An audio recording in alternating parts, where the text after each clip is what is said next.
Hello, তো welcome back to my new blog again. তো প্রত্যেকের বাড়িতে একটা করে বয়েলড চিকেনের রেসিপি থাকে, আমার বাড়িতেও আছে। তো আমি শেয়ার করব সেটা। চলো। তো প্রথমেই আমি একটা প্রেশার কুকারে 2 স্কুপ মতো বাটার নিয়ে নিচ্ছিলাম। তোমরা চাইলে এর থেকে বেশিও দিতে পারো, কমও দিতে পারো।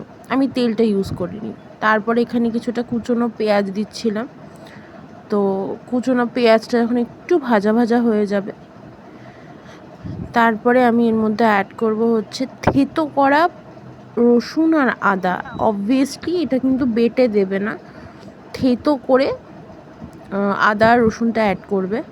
সেটাও যখন একটু ভাজা ভাজা হয়ে যাবে, একটু ব্রাউন করে, মানে হালকা বাদামি হালকা সাদা থাকবে, সেই অবস্থায় একটু টমেটো দিয়ে দেবে। আর হ্যাঁ, পেঁয়াজটা খুব বেশি ব্রাউন করে ভাজবে না, কারণ স্যুপের কালারটা তাহলে অতিরিক্ত লাল হয়ে যেতে পারে। একটু টমেটোটা ভেজে নেওয়ার পরে চিকেনগুলোকে অ্যাড করে দেবে, একটু উইথ বোন আর বোনলেস মিশিয়ে নেবে। চেষ্টা করবে একটু বোন রাখার, কারণ এই বোন মানে উইথ বোনের যে স্টকটা হয় না, এই স্টকটা মানে প্রচণ্ড স্বাদ হয়। তারপরে ওর মধ্যে আমি কুচোনো না, মানে কাটা পেঁপে দিয়ে দিচ্ছিলাম এবং আলু দিচ্ছিলাম। হ্যাঁ, হেলদি স্যুপ, বাট আমার হেলদি হোক আনহেলদি হোক যাই হোক, আমি আলু ছাড়া কোনো তরকারি ভাবতে পারি না বা কোনো কিছুই ভাবতে পারি না। তোমরা চাইলে এর মধ্যে আলুটা স্কিপ করতে পারো, গাজর বিনসও অ্যাড করতে পারো। যেহেতু আমার বাড়িতে গাজর বিনস খাওয়ার লোক নেই, তাই আমি দিইনি।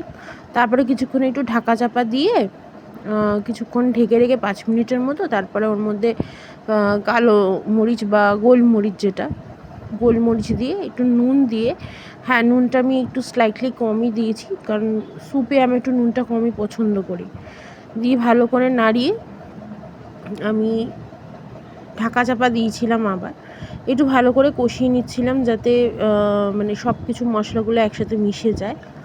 তারপরে আমি ওর মধ্যে ঢাকা চাপা দিয়েছিলাম, ক্লিপটা নেওয়া হয়নি।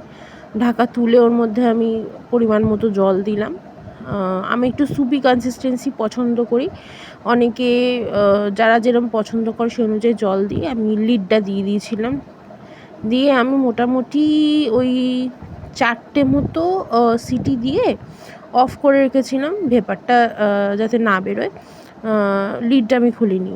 তো তোমাদের বাড়ির সেই বয়েলড চিকেনের রেসিপিটা কীরকম, মানে তোমরা কীভাবে খাও জানাতে ভুলো না কমেন্টে। আর আমার রেসিপিটা কেমন লাগলো প্লিজ প্লিজ প্লিজ জানিও।